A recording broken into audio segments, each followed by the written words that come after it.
Hey, welcome back to Spice Buns. This is Bridget checking in. Hopefully everyone is having a great day.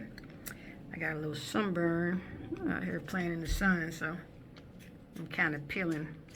But anyway, I wanted to come and talk to you about a topic that is, I'm not going to say trending, but it's dealing with the diaspora wars. It's talking about boycotting African braid shops, mainly restaurants and retail stores or whatever.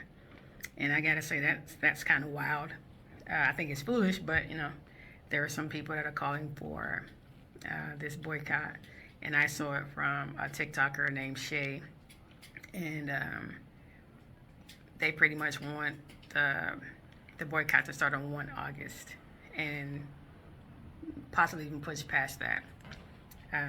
Typically, the salon, the flip side of the barbershop for black women, regardless of your ethnicity or where you're from, is a place of gathering. It's a place where we not just go to get our hair and nails and whatever else done, but it's a place where you go and you're talking about current events. You're probably even strategizing. You're just talking about catching up on whatever's happening in the community.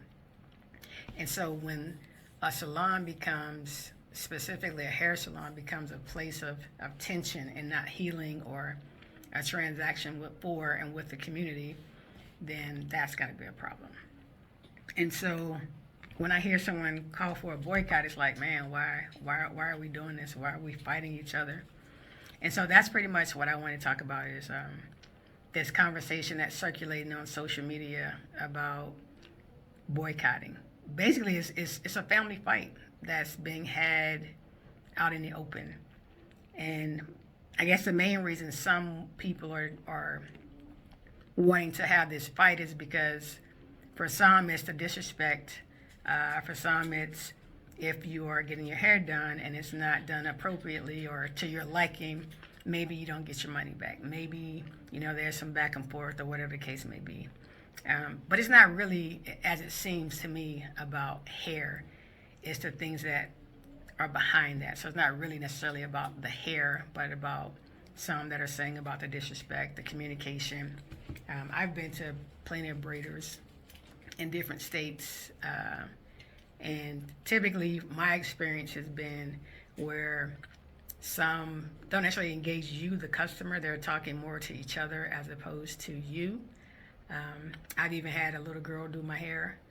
She did her thing, so it wasn't really an alarming thing to me. I never felt disrespected. I just didn't feel like I communicated or connected with them, but it was business for them. So I can understand it that way because they get here. They being the African braiders from outside of the country. They come in, they set up their business, and it's about their hustle. It's about feeding their families and everything else. So I can understand that.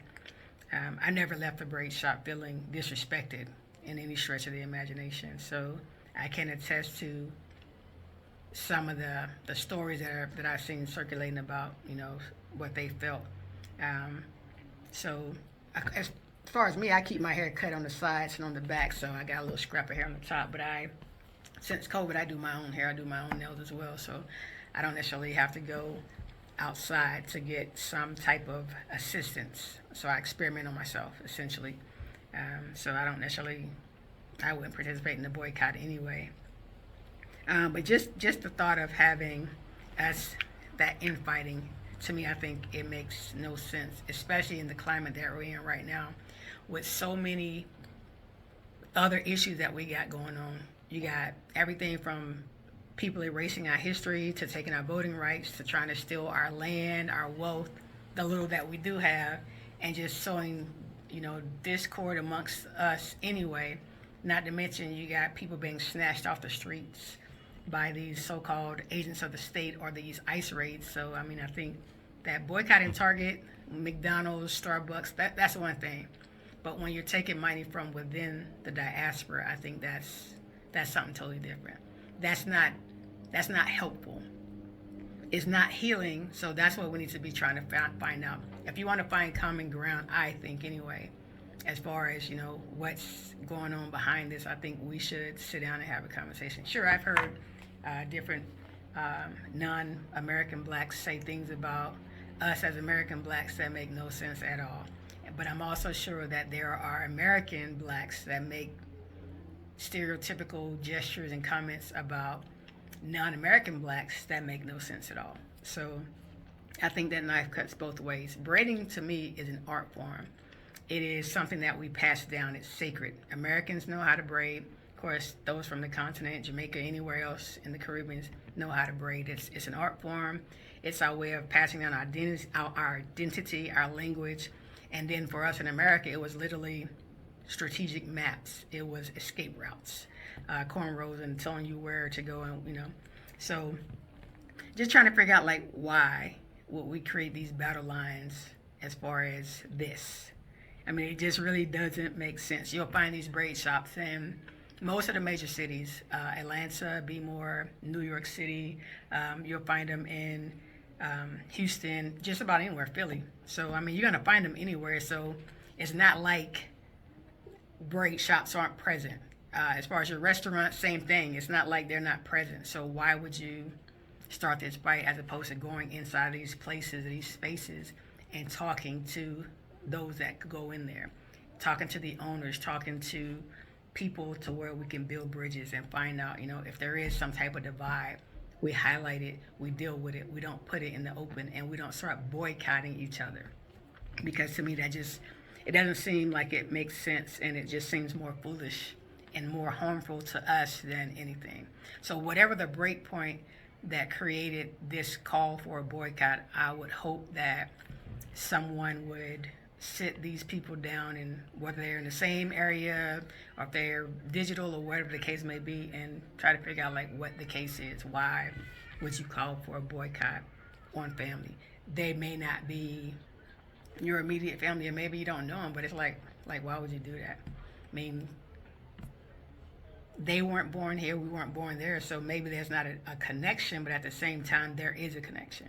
And I think that it's just sad that we would come to this. And the good thing is I've seen a lot of pushback where not just me, but other folks are saying this doesn't even make sense. But since it's out there, I wanted to address it as to why, whatever your views may be. I mean, everybody's entitled to their own opinions and whatever else about it. And maybe some of you may participate in the boycott. I wouldn't, just because, like I said, I do my own experimentations on myself. And then for another reason, I wouldn't do it anyway, because to me that's harmful to another part of the diaspora. And so I wouldn't participate. So whatever the differences may be, whether it's miscommunication, whether it's how you view professionalism, the assumptions about each other's culture, whatever the case may be, I just think that we need to address it. And that way we can fight the things that are actually tearing us apart. Because colonialism, slavery, all those things, those tore us apart well before we even started. And so to not address those, but to address something like, well, I went into a salon and I felt like I wasn't, catered to or whatever. I mean, if you're spending your money, you should feel a certain type of way, but at the same time, to call for a mass boycott of African shops, I think is overkill. And it doesn't do anything to help us. So I would just close by saying I think that if at all possible, we can get together and discuss where we have our differences, and then commingle all of our resources to where we're fighting those that are fighting us as a collective. We need reconciliation, and you're not gonna get it with things like this. I just think that it's about being educated on our cultural differences, our communication, what the expectations are, so that there is some type of expectation management for when we engage and we come into common spaces and things like that. But otherwise, I mean, if you would be so kind, you can drop your comments in the comment section about, any experiences you may have had when you went to a braiding shop, whether it was a Black-owned, American Black-owned shop, or a non-Black American-owned shop. Put your comments in there. And if you agree or disagree with me, feel free to put your comments in the comment section so that we can have a conversation about our community and how we can best tailor our responses so that the things that we need to be worrying about, we can focus on. Until then, stay safe and have a good day. Talk to you later.